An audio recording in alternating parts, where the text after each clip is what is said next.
ছয়টা দোয়া এবং জিকির আছে, যেই দোয়া জিকির গুলো কোরআন হাদিসে বর্ণিত সকল দোয়া জিকিরের খোলাসা, সারমর্ম এবং নির্যাস।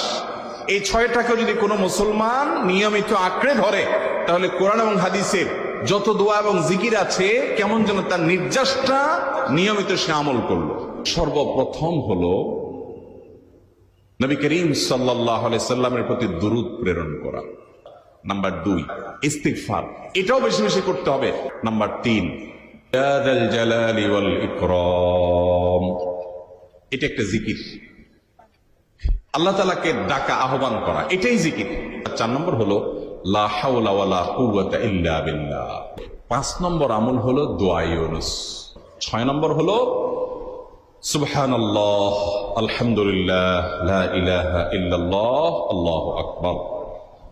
এই বাক্যগুলো দেখবেন ঘুরে ফিরে নবী করিম সাল্লাল্লাহু আলাইহি ওয়াসাল্লাম সারাদিন পড়তেন।